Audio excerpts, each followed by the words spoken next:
You really think you're going to see the Epstein files? Every leader for a couple of decades of this country dealt with Epstein in some way. And the reason he got him is because there was no internal leadership commitment. You know what? No, I'm good on that. It's on an island. Nobody else will be there. Nah, that's not how I roll. When I'm not anchored, when I don't have real leadership commitment, I'll drift. One of the ways they get leaders now is they try to find their point of drift. There's too much leadership drift in the files. Y'all follow? Leaders who drift versus leaders who are anchored. When you're anchored, you have impact. See, because then I'm anchored, you don't have anything on me. Now I get to lead in alignment with my guiding principles, not yours. So then, if you're a leader, what are your guiding principles? You have 3 disciples. Let's murder mediocrity. Slay your goals, live out your dreams.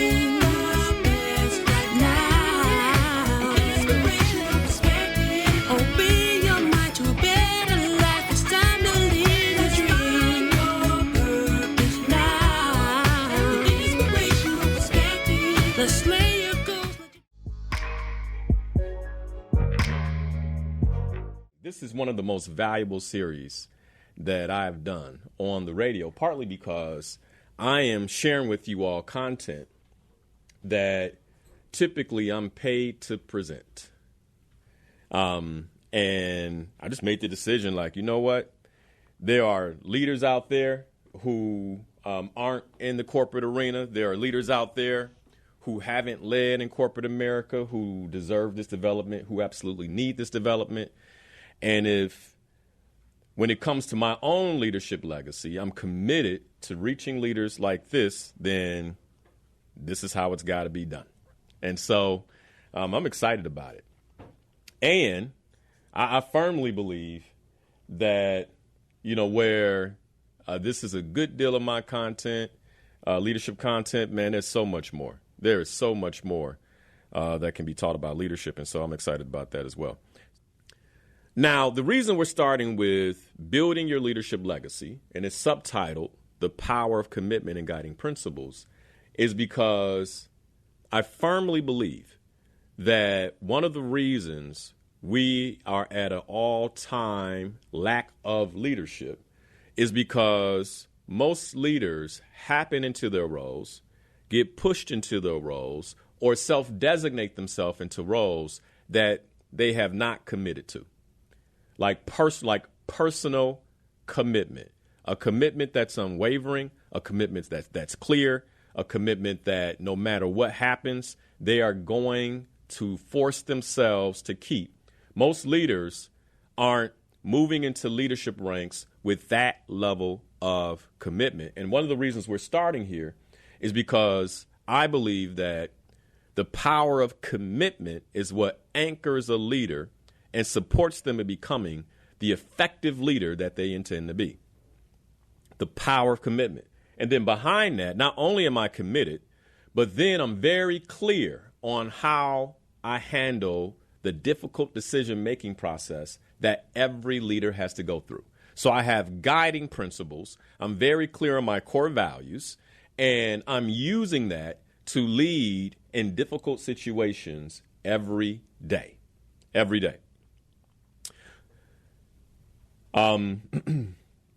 Great leaders don't stumble into powerful legacies.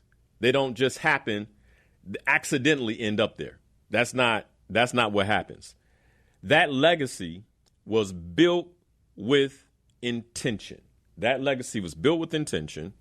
And part of what I plan to do over the next 90 minutes or so is explore how leadership commitment and guiding principles shape the impact that we leave behind as leaders. Now, there are some lessons I'm going to share with you, lessons I learned from leaders I had the opportunity to encounter, lessons that are both good and bad, because I also believe that some of the most powerful leadership lessons that we learn come from bad leaders. They teach us what not to do. Like, this is something that you absolutely don't want to do because I don't want people feeling this way. And then we're going to learn how to lead with clarity, to lead with consistency. Underline that one. Like leading with consistency and leading with purpose. And I'll come back to why leading with consistency. And I think it's probably you can kind of sit there for a moment and understand why leading with consistency is so important. One of the reasons, and I'll come back to it, but one of the reasons it's important is because the people that we lead are dealing with so much unpredictability, so much uncertainty, that the last thing that they need to be dealing with is the unpredictability and the uncertainty of their leader's mood. And I'm going to flip it a bit, because I believe that many leaders believe that because they are in a leadership role, that they don't have to be responsible for how they show up. I'm the boss. And what I'm saying is, if you intend to make an impact, if you intend for your business to make an impact, then you absolutely have to be responsible for how you show up. Because if the people that you lead begin to feel that you are inconsistent, unpredictable, and you make them feel uncertain, then they're going to spend most of their time worried about how you show up versus the work. And as a result, you'll have an ineffective team. All right. So first I want to start with, how do we anchor ourselves in a legacy? And how do we anchor ourselves in clear guiding principles? Anchor ourselves in a very clear commitment. So first things first, leading in the 21st century, I believe leadership has been difficult throughout the centuries. But what we do know is that leading in the 21st century is tough. There's no time where things move faster. There's no time where we've been surrounded by more change. And I don't believe there's a time where things have been more unpredictable than they are right now. And without an anchor, even those of us who call ourselves leaders, we will drift. If you are not anchored, you will drift. You will drift. So then it comes down to, for leaders, first and foremost, why are you leading? Even if you've been just pushed into the role, you have a responsibility as a leader, because remember, the idea of leader. And let me pause real quick. Do I have to define leadership? I don't know. Do you think that's necessary, Ide? You think I should define leadership before I keep going? Well, we actually get into the definition of what a leader is. Ide said yes. Maybe we should. You think I should define leadership? Sometimes you assume everybody, but what I'm learning is that sometimes you say, a word has been used so much, we've grown up with the word, that what it really means, people don't really understand it. All right. So what is leadership? Well, first, leadership is a state of being. Wrap your mind around that. Right? So because it's a state of being, just because someone calls you a leader doesn't mean you've arrived yet. I think that's the first part. Because until I be leader, I still haven't arrived yet. I think one of the biggest problems that we have right now in leadership is that there are a lot of people who are either self-designated or otherwise designated who've been pushed into leadership roles or put themselves in leadership roles where they don't be leader, be the actual being of a leader. They pick and choose when it's convenient for them to be leader. This is tough right now. All these policies, tariffs, attack on DEI. I don't know that I want to be leader right now. Let me defer. And it's another reason why your commitment, your leadership commitment, is incredibly important, because despite what's going on in the external environment, when I'm committed, then I am anchored. I am anchored to a way of being. I'm anchored to a way of being. So no matter the external environment, no matter the political administration, no matter what's happening, I'm anchored to a way of being that I personally have designated for myself. Nobody else designates it for me. No one else. And so the definition of leadership is the office or position of a leader. But that's definition number one. I want you to hear definition number two, because just because you hold the office doesn't mean that you embody the entire definition of leader or leadership, because the second definition says a capacity to lead. So that means that I actually have to have, or I should have at some level, the competence and the capacity to lead. Otherwise, I'm not a leader. You can call me one, but that's not truly how I show up. And number three is the act or instance of leading. So meaning that if I'm a person who is committed to leadership, I have the capacity to lead. And second,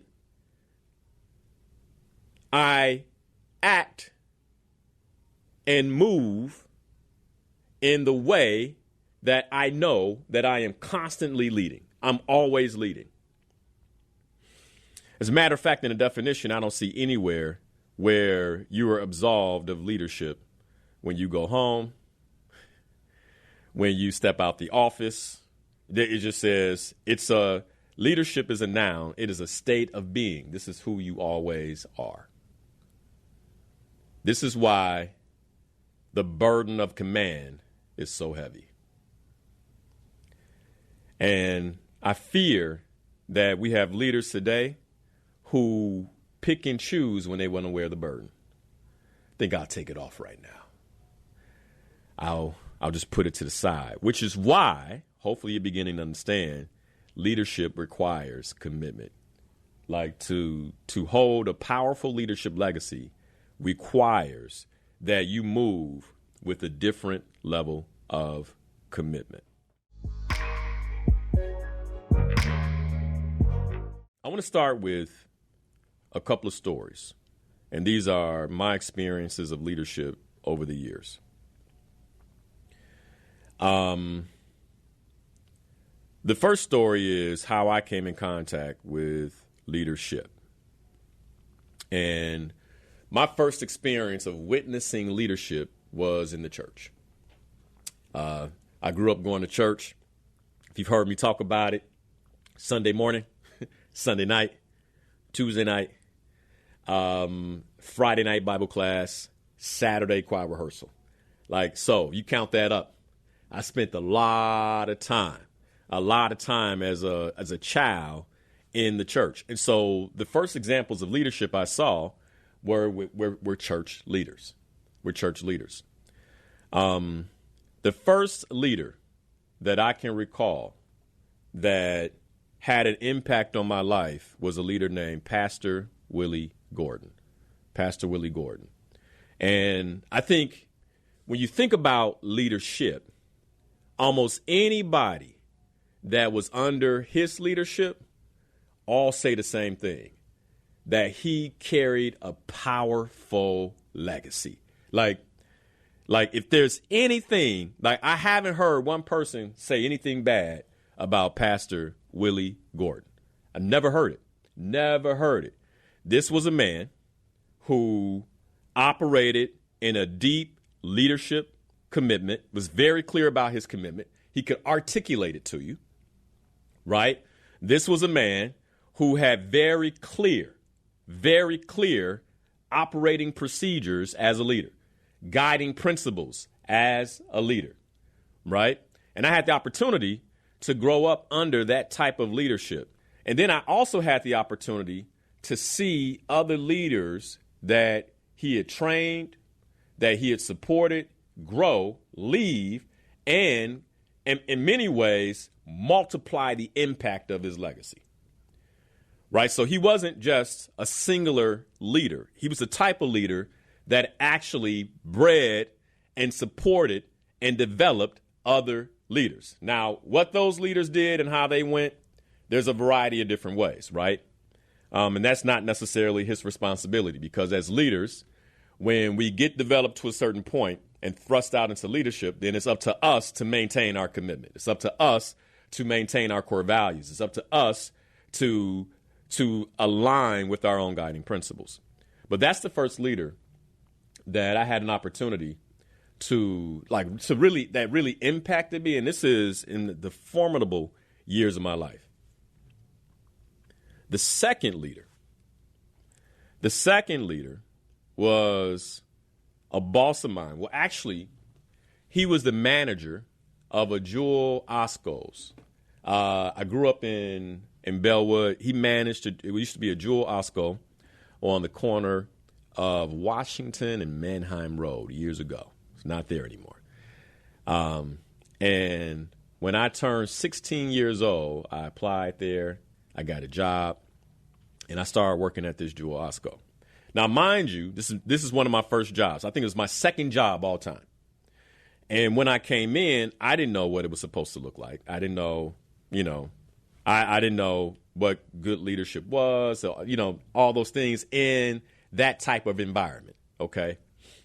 And so what I do remember is that there were things that I saw that could be handled. The floors weren't always clean.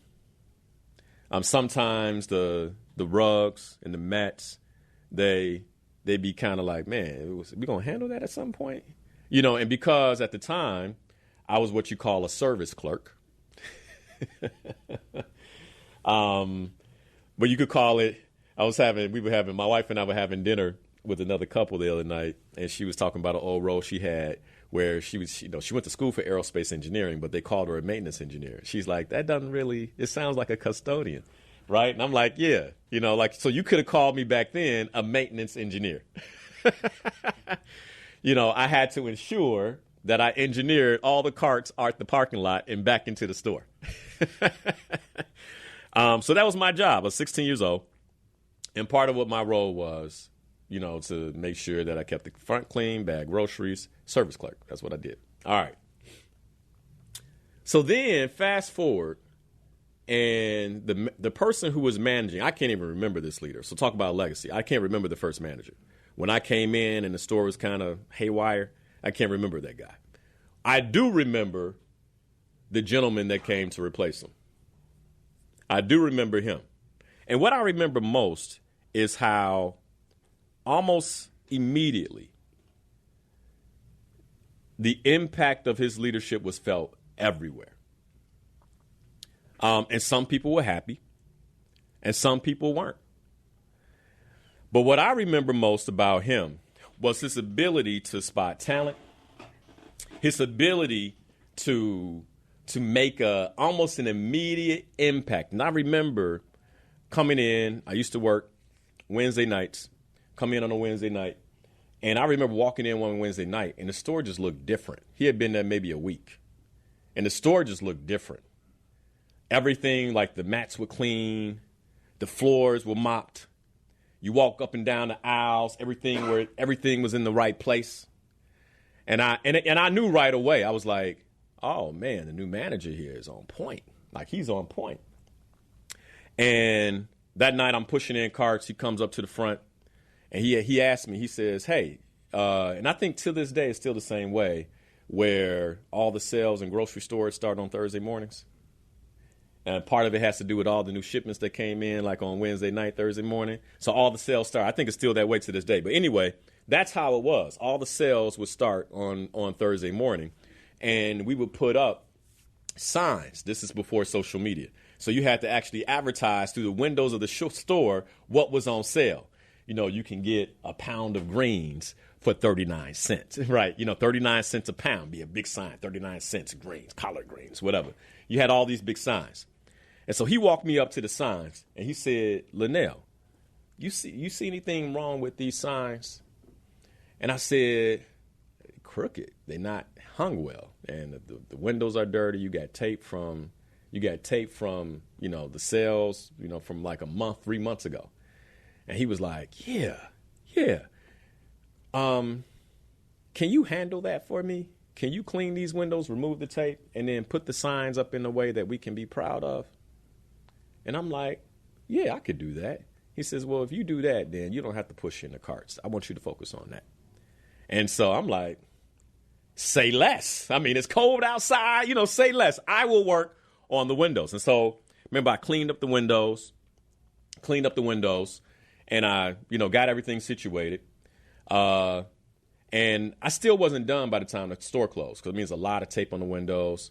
And so I thought I was going to be in trouble when he came down.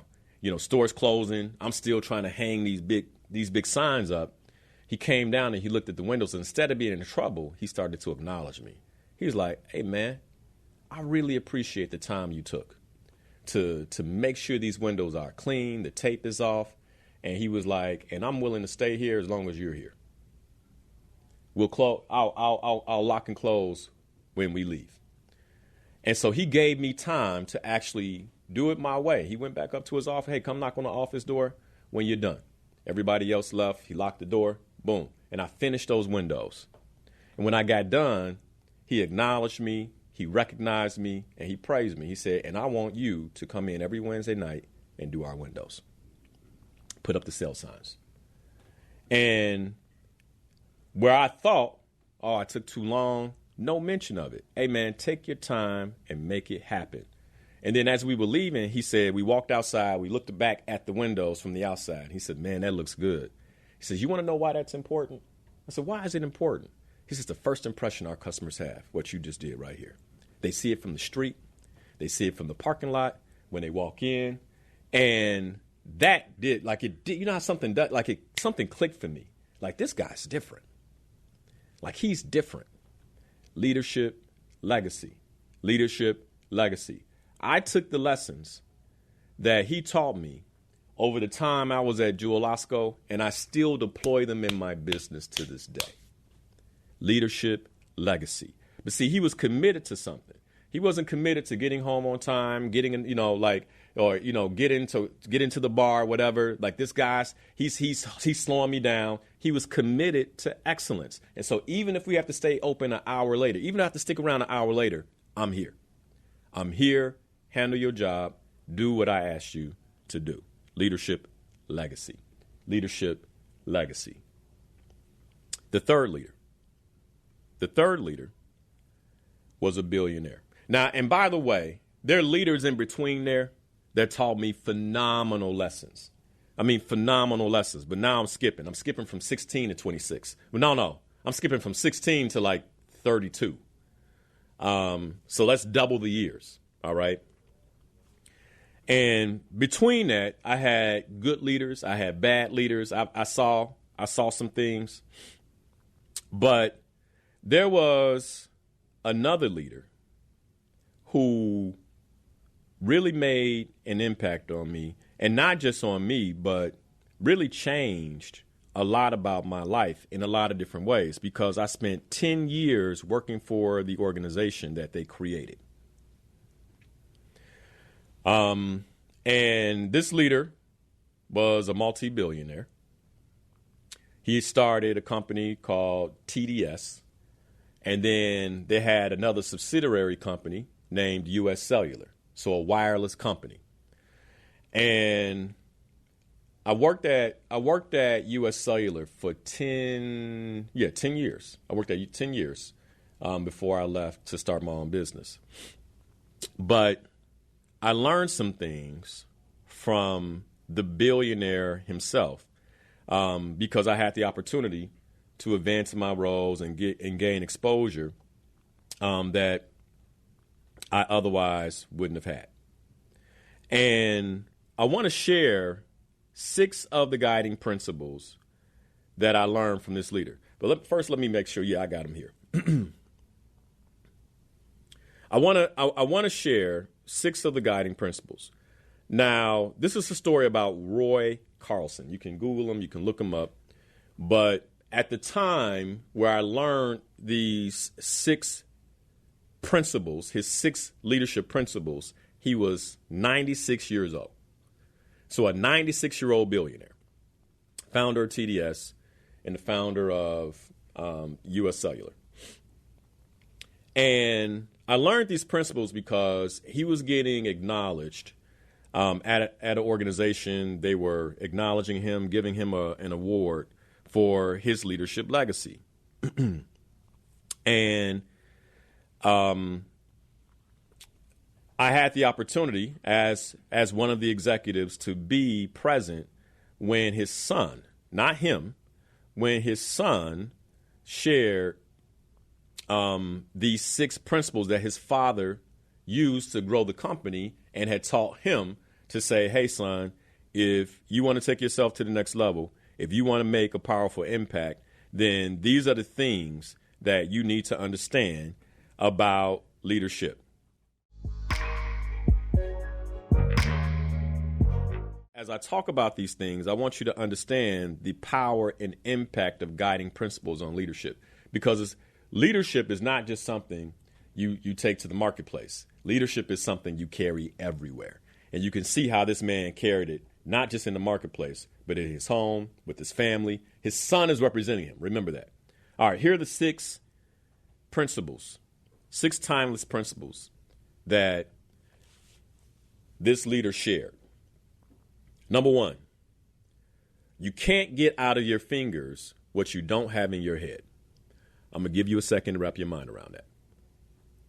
You can't get out of your fingers what you don't have in your head. So already, one of his commitments, one of his principles was about continual learning, because I can't get it out of my fingers. I can't get it out of activity if I don't have it in my head. If I don't have it in my head, then I can't get the output. That's principle number 1. Number 2, you must plan ahead and work your plan. So one of his principles was strategy, right? You must plan ahead and work your plan. Slay Your Goals members, you know what I say about strategy. Any leader who has ever worked with me in executive coaching, you know what I say about strategy. Here's a man, multi-billionaire, 96 years old. His son is sharing this principle, right? A few weeks back, we talked about the 80-20 rule, right? He didn't have to break it down to the 80-20 rule. He understood that the principle of least effort means that if I spend 20% of my time planning, everything else, then the outcome is amazing. Right? So you must plan ahead and work your plan. Principle number 3, you must work hard. You must work hard. Now, if I were to update that, I would say you must work smart and you must work hard. I just throw the smart part in. And by the way, I believe if he heard that, he's no longer with us, but I believe if he heard that, he would say that part. Right? But remember what he said, though. You can't get out your fingers what you don't have in your head. So he already started with being smart. You got to be smart. All right. Number 3, you must work hard. Number 4, do not put off until tomorrow what you can do today. Don't procrastinate. Do not put off until tomorrow what you can do today. And this is a man with almost a century of knowledge, a century of leadership, a man who left a legacy that had an impact on me. And let me be clear about the impact of leadership legacy. If he wasn't who he was, and if he didn't have the leadership capabilities that he had, I wouldn't be here. I want us to really understand the ripple impact of leadership. Like, if he wasn't who he was, if he didn't move the way he moved, I would not be here. One of the reasons I'm connected to WVON is because of a partnership that was created between the company and the station in the beginning, years ago. All right. Part of it was my blog, but my blog was created because of my leadership at U.S. Cellular. It was an employee at U.S. Cellular, his name was Mike Magarski, who actually came to me and said, hey, these things you talk about in our meetings, and you send to us, Like, they're actually flying all over the company. You should do something about this. You should put it in a blog. It was at that company, me leading at that company, and the leadership development I was receiving at that company that inspired the blog. Leadership legacy, leadership impact. Roy Carlson I am part of that man's leadership legacy. How about that? I want you all to really get this, because I think sometimes we get so caught up operating. We're operating in our silos. Just got your team. Like, I don't know what Inspirational Perspective will do for our day one day, right? Where he's like, man, if I hadn't done that, if I hadn't been under Linal's leadership, none of this would exist. So then who am I being as a leader to either multiply and exponentially grow his leadership capabilities and his impact, or who am I being as a leader that is pulling it down to the point where the ripple effect that he could have is no longer happening because of my poor leadership and the poor way that I show up, the lack of consistency with which I show up. Like, leaders, we have a responsibility. We have a responsibility. Okay, let me get through these principles. So do not put off until tomorrow. That's number 4. Do not put off until tomorrow what you can do today. Number 5.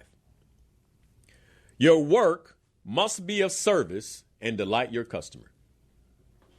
Your work must be of service and it should delight your customer. Your customer is the reason you're here. One of the things I would say about that company is that it was committed to the customer. Like, it wasn't just a principle that he had, but it was committed to the customer. One of the reasons that he was so big on leadership development, and by the way, that's part of his legacy too, because I received thousands and thousands and thousands of dollars of leadership development at the company. That's how committed he was. My leaders will be the best leaders in the industry. Like, that's how committed he was. Your work must be of service and delight your customer. Number 6, success is never in isolation. Everyone shares the credit. And the few times I got to meet him,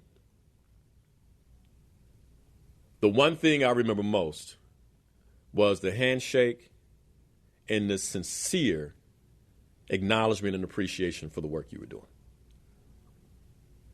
I didn't even get that level from the CEO. Here's the owner, right? The owner of the company, and shook my hand. I want to thank you for what you do that makes all this happen. I want to thank you. And you could feel that it was genuine. You could feel that it was genuine. His son, the exact same way. The exact same way. I want to thank you. And just like good spirit, great disposition. In contrast, they had a CEO who, phenomenal guy, right? Phenomenal guy. His leadership philosophy was sound, but I don't remember him ever shaking my hand.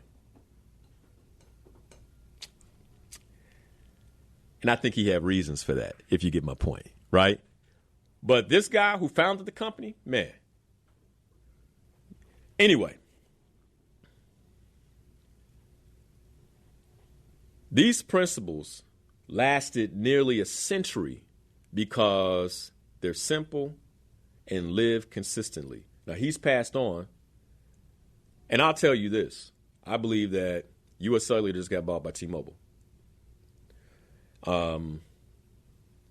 If the senior leaders that led that company, and there were a few that I believe firmly believed it, but then towards the end, but when I left, they weren't operating this way, which is why I was like, okay, time to go. And then fast forward 10 years later, they've been acquired. But these principles lasted nearly a century because they're simple.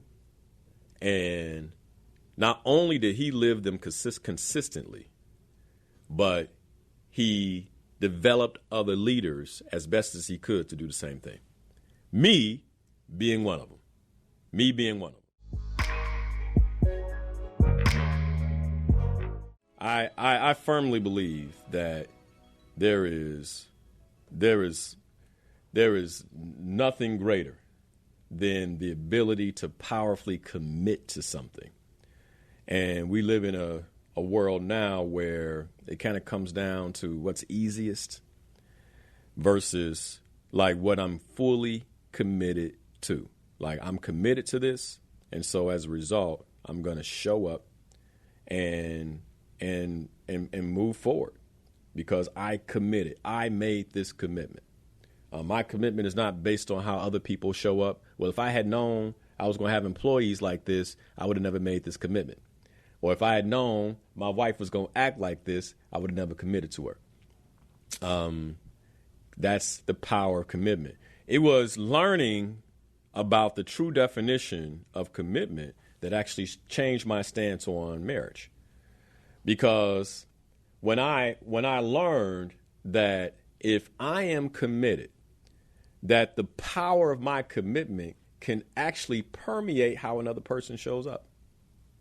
Like the power of my commitment can actually influence how another person shows up. When I realized that, and it was kind of like, oh, so my commitment impacts the commitment of the person I'm with. And so if I'm fully committed and I can show up in a way that's fully committed, then this could actually work. I said, oh, then maybe I could do this. All right. So what is a commitment? Let's start there. So the word commitment is a noun. So if it's a noun, once again, we have another state of being. I really want you all to get this because I believe the Creator, in all his wisdom, made it where the things that matter most are actually states of being. Like, so then we have to ask ourselves, do I operate in a state of commitment? Because if I operate in a state of commitment, that means I also operate in a state of consistency. So what are the definitions of commitment? And by the way, I slipped past this. If you're a pastor and you're like, okay, this is all sounds great, but what's the biblical connection? I got scriptures for each one of these. Like I took the time over the weekend. I was like, for my pastors, because leadership is multidimensional. It's one of the things I talk about in my book in the very beginning, that leadership is multidimensional. And by the way, if you didn't know, I have a book coming out November 8th. So make sure you go to linalharris.com, join the mailing list, the email list, so you can be notified when the book is available. And you'll be able to purchase it through my website, on Amazon, all the different ways you can buy a book. And you want to check this book out. It's different. It's very different from most leadership text. But going back to this idea around commitment, like commitment is a state of being because it's a noun. And so the first definition of commitment is an agreement or pledge to do something in the future. Now, an agreement or pledge to do something in the future is not necessary unless I know and the person I'm making the pledge to knows I may be tempted to do something else, right? I would not have Ade pledge himself to something if I don't have to worry about whether he would do it or not. You all understand? But I could say, I could have the knowledge that I'm about to do something big. And when I do something big, the people close to me are going to be approached. They're going to be asked to tell the secrets. And they're likely going to be offered large sums of money. Like I could know this as a leader. So then I say, Ade, you are in my inner circle. I need for you to pledge to hold the secrets of the inner circle, no matter what. And he might be like, of course. I said, no. I need you to pledge on your manhood that you will hold the secrets of the inner circle no matter what. Right? He says, you know what, Linal? I pledge. I'm committed. You don't have to worry about it. And when he walks away in that moment, he's thinking, why would he make me? Of course I would do that. Then fast forward 6 months, gets a phone call. Someone says, hey, we'll pay you this much if you let us know what's going on. Now he's got to think about it. You pay me how much? Right? And now he's up against his word. Now he's up against the pledge. Now he's up against the commitment that, man, Linal don't pay me that much. Am I going to remain committed? Like, this is what commitment is. Commitment is something I'm willing to do, something I pledge to do, even when the conditions say I should do something else. That's commitment. That's commitment. As a leader, I pledge myself to people, not when it's convenient, but even when it's inconvenient. I do not want to lead right now. I do not want to show up for them. But because I have pledged myself as a leader, I am going to show up for them anyway. I don't think they deserve it. These folks, I can't believe they're acting like this. I can't believe I have to deal with these things. But I pledge myself to them, so I'll show up. A commitment is something pledged. It is the state or instance of being obligated, and listen to this, especially for those of you all who listen to me on a regular basis. The state or instance of being obligated or emotionally impelled. What do emotions do?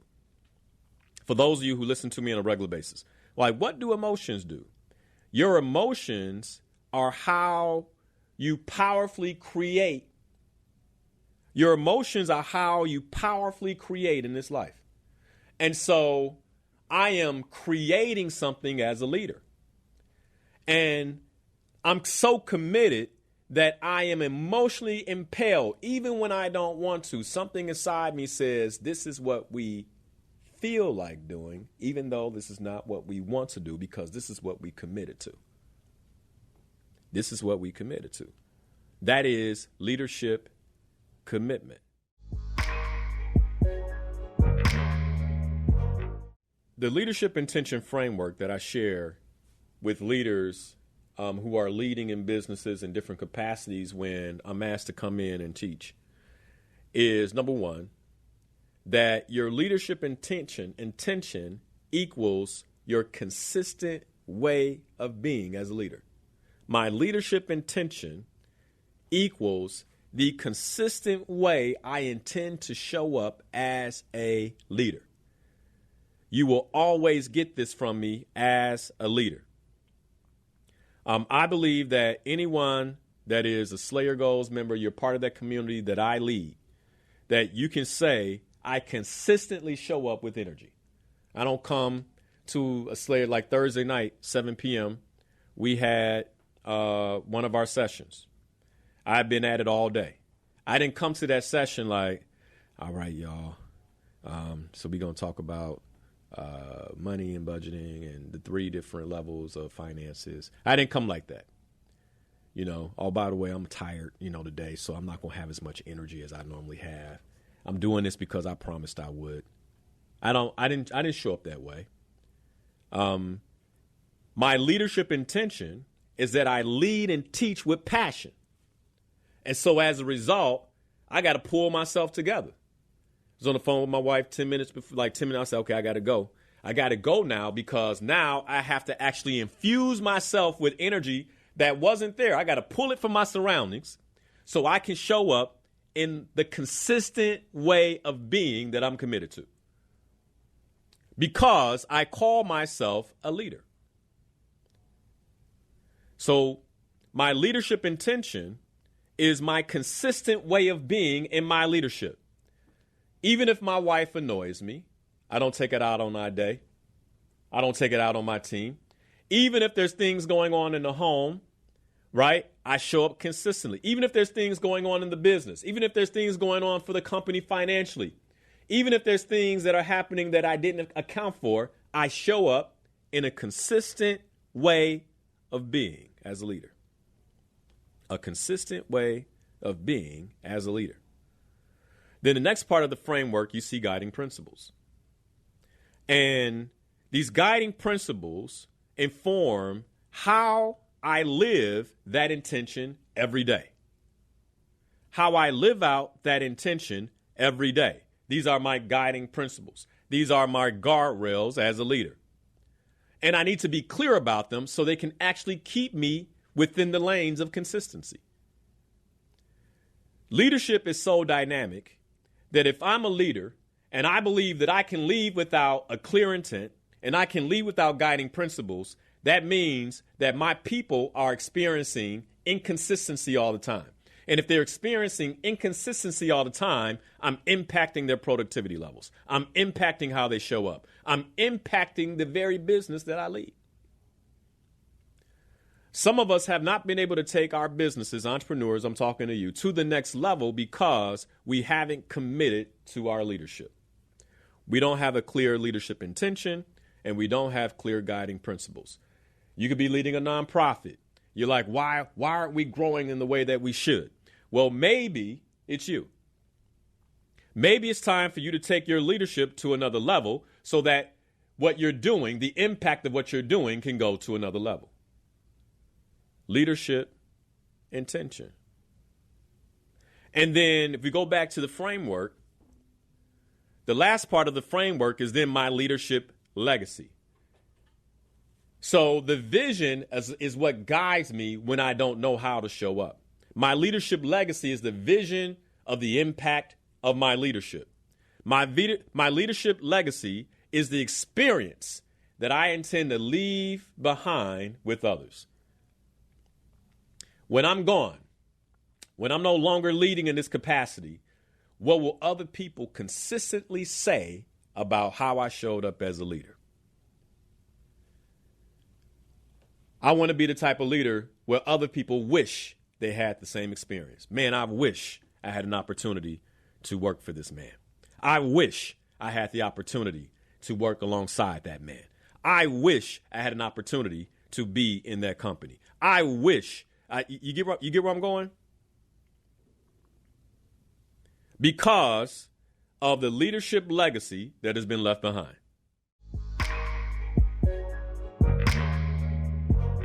Warren Bennett says that becoming a leader is synonymous with becoming yourself. Wrap your mind. I really want you to wrap your mind around this. Becoming a leader is synonymous with becoming yourself. It is precisely that simple, and it is also that difficult, is the quote. Becoming a leader is synonymous with becoming yourself. Why is it synonymous with becoming yourself? Because you have to show up that way consistently. This is who I am. This is who I be. Leadership is a state of being. Commitment is a state of being. If I intend to be a leader, then it must be synonymous with who I am. This is how I always am. You run into me at the gym, this is who I am. You run into me at work, this is who I am. You run into me at the grocery store, this is who I am. This is who I am. I am a leader. So then, how do I powerfully set a leadership vision? Because if I'm going to do this, that means I need to have a powerful leadership vision. A powerful leadership vision leaves a powerful leadership legacy.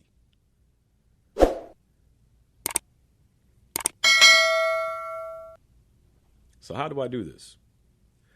Well, when I'm working with clients, what I do is I often shift the context and I say, well, it's difficult to create that legacy or that ideology from the place you are right now. So now we got to look out. And so what I say is, I want you to really listen to this. Write this part down. I want you to envision your retirement party. You know, you've made the decision to walk away. You've been working over the years. You've been working over the decades. And now you're in a space where you are saying, it's time for me to allow the leaders I've developed to take the helm. I hope that's what you're saying. Right? And so I want you to visualize your retirement party. I want you to think about who will be in the room. I want you to think about the lives that you impacted over the years. Was it in a good way? Was it in a bad way? Are there even people in the room that want to be there? Not the current employees. I'm talking about the folks who you led years ago. They didn't have to be there, but they flew in for it. They felt like they had to be there because of who you are, the impact you left. Like, will that happen? It really is up to you. As you move around your retirement party, maybe it's in a hall, you see people leaning over and talking to each other. You know how they kind of have the hand over the mouth? What are they saying about you? Are they saying, I don't know what we're going to do now that Linal is gone? Which is, I'd never want anybody to say that, because that means my leadership legacy wasn't powerful enough. It means I didn't have a good succession plan. It means I didn't develop leaders. Maybe they're saying, maybe we'll finally be able to get something done around here. What are they saying? Are they saying, I've never worked for someone like this before. The impact he had is, I'm almost close. I'm trying to hold myself together because the impact that he had, she had, it changed my life so much. How do you know him? How do you know her? Is that what they're saying? What are they saying? As you move around the room, what are you most proud of? What are you most proud of? What emotions are you feeling? More importantly, what values do you want to be remembered for? Can the people you led actually articulate your values? Here's one thing I know about him. Here's one thing I know he believed in. I know she believed in.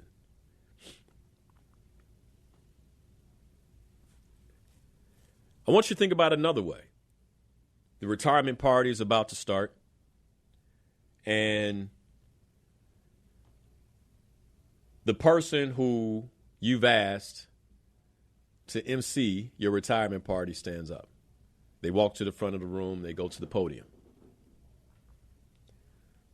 What do they say? Is it scripted? Do they have to read out something so they don't say the wrong thing, or can they speak from the heart?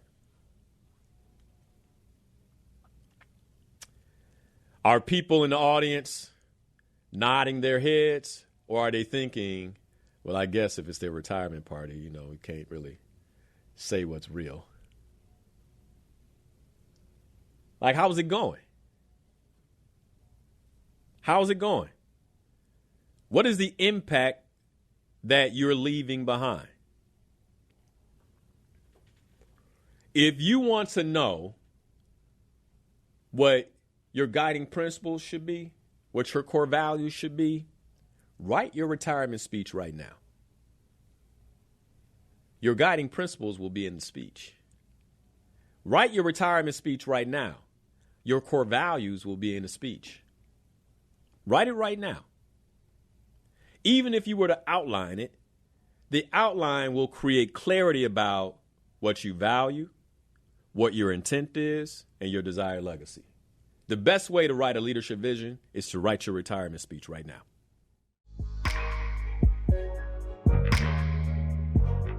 If you're a leader and you say, I am leading, if you don't define your principles, then the storms that you have to navigate as a leader will define them for you.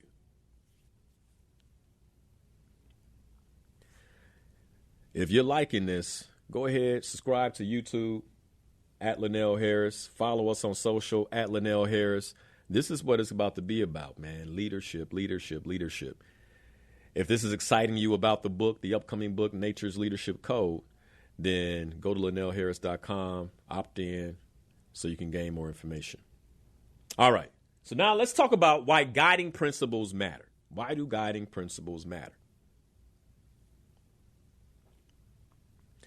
Guiding principles provide clarity, not for the people I lead, for me. They provide clarity. They allow me to operate with consistency, and it creates safety for the team. After the show, you know what you're going to get. Right? I'm not like, that was a bad show, and I take it out on him. You should have. Why didn't you cut this way? What's wrong with you? Like, we don't even have those kind of conversations. Every Sunday, he's going to get the same thing consistently, right? Because I'm operating based on commitments. Clarity, consistency provides safety for the team. Now, if you're leading right now in 2025, do you think your team could use a little extra safety? You think your team could use a little extra safety?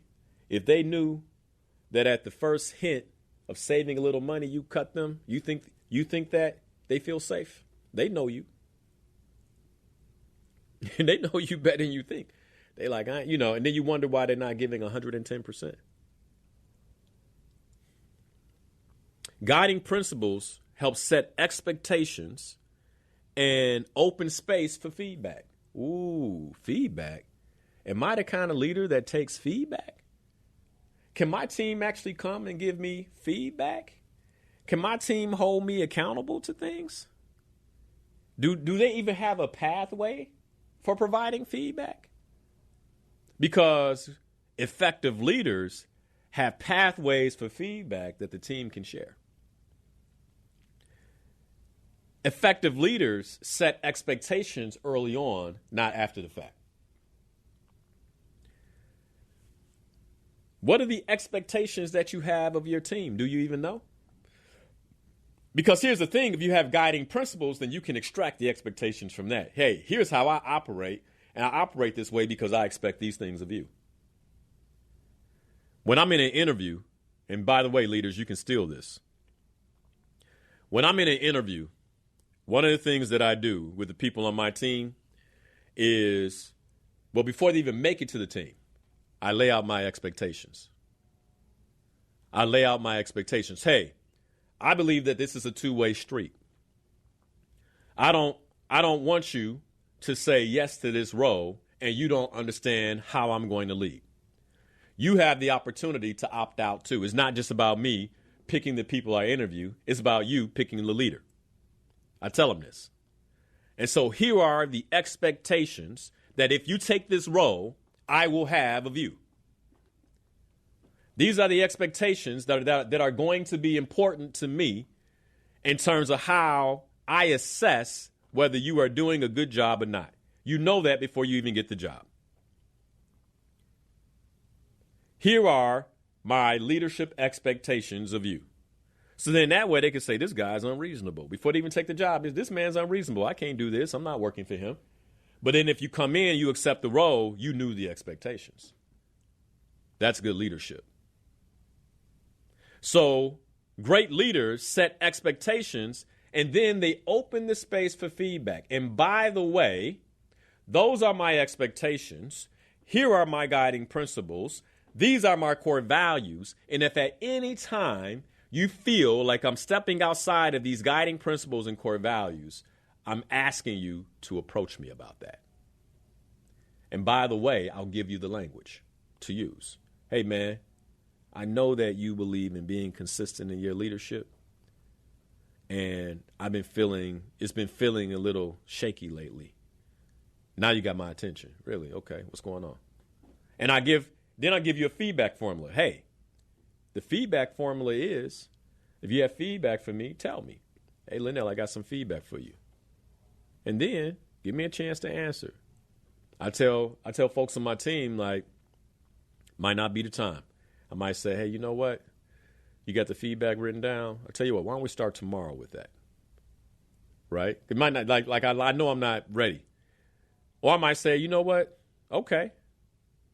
Give it to me. And then I'm going to let them give me the feedback, and I have the right to be silent because I set that up in the expectation. I might be quiet. I might say, okay, let me process that. Thank you. Let me process that and get back to you within 24 hours. Does your team have a way of providing feedback to you? Or are you leading like an ancient general, command and control? They walk into the room to provide feedback, off with their head. That don't work no more. You're not going to have folks working for you long. They're going to be in and out. And they might tell you something. You might, hey, what's going on? Why? What happened? I got another job. They pay a little more. People don't leave jobs, they leave leaders. People don't leave jobs, they leave leaders. People don't leave jobs, they leave leaders. The data says that people will follow a great leader and sometimes sacrifice income. And sometimes sacrifice income because of the impact of the leader.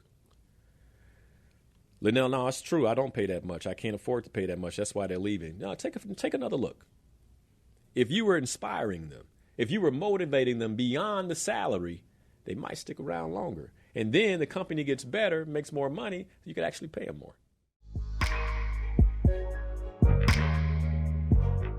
Why is this important? This is important because the true capacity of leadership is service. The true capacity, the true ideology of leadership is service. Oh, do we have this mixed up these days? The true idea of leadership is service. The best example of leadership was Joshua himself. While he was on the planet, he provided a service. He gave himself to teaching.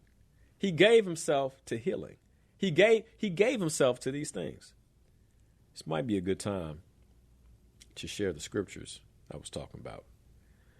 So leadership commitment, Proverbs 16:3. 1 Corinthians 15:58. Proverbs 16:3. Commit to the Lord whatever you do, and your plans will succeed. Commit to the Lord. Like, because when you make this commitment, you're not just making a commitment to yourself. You're saying, if you give me the responsibility of leadership, if you allow me to enter the service of leadership, here are the things that I will commit. Here are the things I will commit to. And if you do that, your plans will succeed. If you're clear on your leadership commitment, your plans will succeed. It's that simple. I believe some of us, we are struggling in our leadership, which is why we're not succeeding. 1 Corinthians 15:58. Be steadfast, immovable, and always excelling in the work of the Lord. Steadfast, if I am a leader, if I call myself a leader, I am in the service of the Creator. Are you all wrapping your minds around this? If I call myself a leader, then I am in the service of the Creator, which means that I must be steadfast. I should be immovable, always excelling in the work, consistent.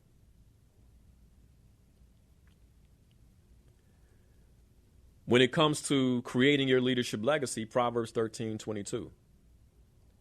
A good person leaves an inheritance to their children's children. You do realize that your leadership is going to impact your children. You realize that, right? I talked about Roy Carlson. His son was able to relay all 6 of his father's principles. When I heard his son say it, I had respect for his son. Right? if his son called me today and said, we could use some help over here, I'm there.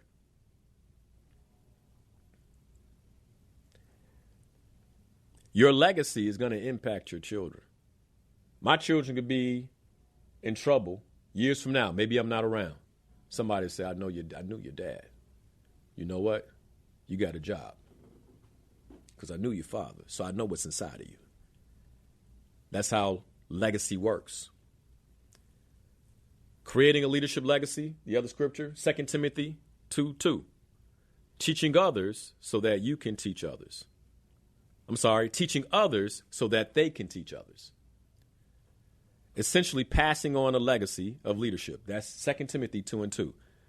So our role is to teach others so they can teach others. Passing on a legacy of leadership. This is in the scripture. You're like, well, what about guiding principles? You didn't say nothing about guiding principles and core values. Psalm 15. The one who keeps an oath, even when it hurts, guiding principles. The one who keeps an oath, even when it hurts, is the one that God honors. Proverbs 11:3, the integrity of the upright guides them. Proverbs 11:3, the integrity of the upright guides them. My personal integrity is what keeps me in alignment. I might not like the situation. I got guardrails. I got to stay within my personal integrity. All right.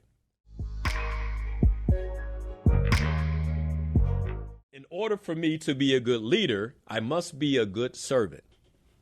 Linal, say it ain't so. In order to be a good leader, I must be a good servant. Ooh, this is heavy. Wait a second. I'm sure people this is the first part of the series, man. This is what we're doing. In order to be a good leader, I must be a good servant.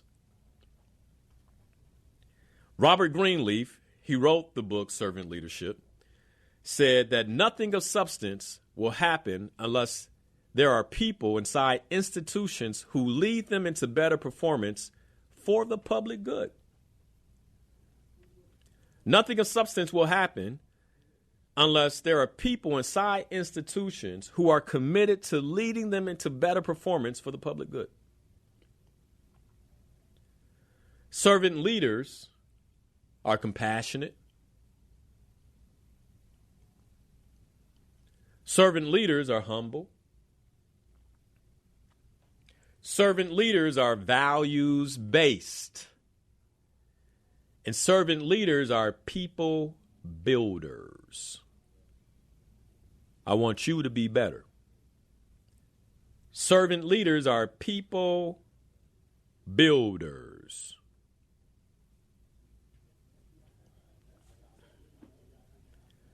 The more intentional you are about your leadership growth, the greater your potential for becoming the leader you're capable of being. Never stop learning. Never stop learning. Here's the other thing about a servant leader. A servant leader is given to their development. Because I'm serving other people, I have to be better. I got to be better for the people.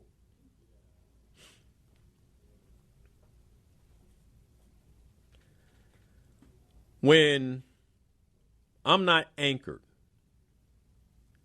when I don't have real leadership commitment, I'll drift. One of the ways they get leaders now is they try to find their point of drift. You know, folks mad about the Epstein files. We'll never see them. You really think you're going to see the Epstein files? Every leader for a couple of decades of this country dealt with Epstein in some way. And the reason he got him is because there was no internal leadership commitment. You know what? No, I'm good on that. No. Mm-mm. It's on an island. Nobody else will be there. Nah, that's not how I roll.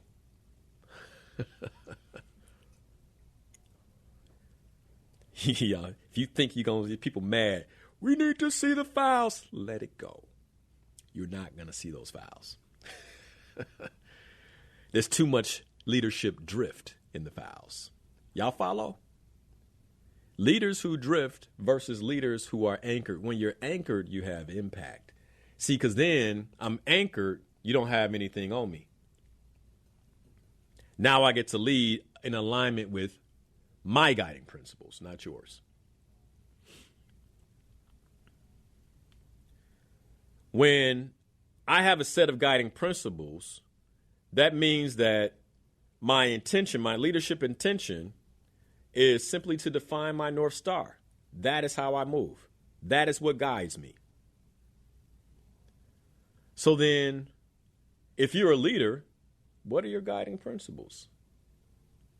You can have 3 to 7. You should have some. Mr. Carlson had 6. I got 7. But what are yours?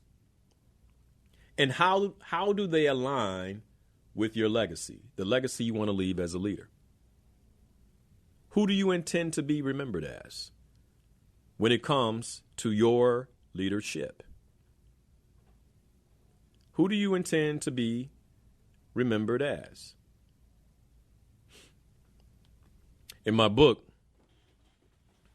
at the end, I made some acknowledgments. There are leaders whose names I put in the acknowledgments because of the impact. Like, it didn't even feel like it wasn't in integrity for me to not mention them.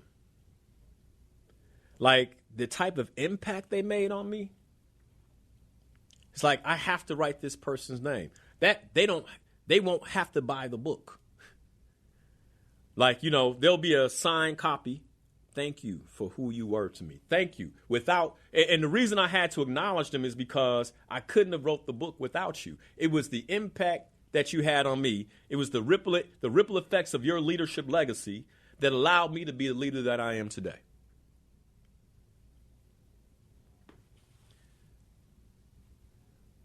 If you're a leader who is moving through your sphere of influence that you are supposed to have a positive impact on, that if you don't impact them, they can't become who they're supposed to be. This is why it's about service. This is why leadership is about service. This is why we're starting with leadership legacy, because I can teach you the 6 characteristics of an effective leader, but they're not easy. And because they're not easy, if you're not anchored to something, you won't do them.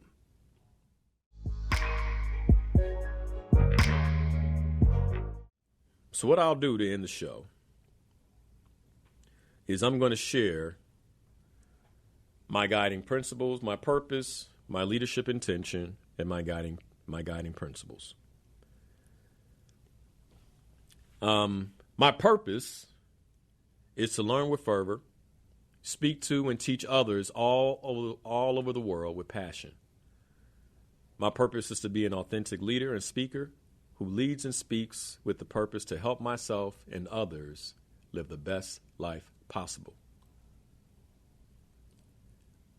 My leadership intention is to love hard, to work hard, and to play hard. You guys see me play hard.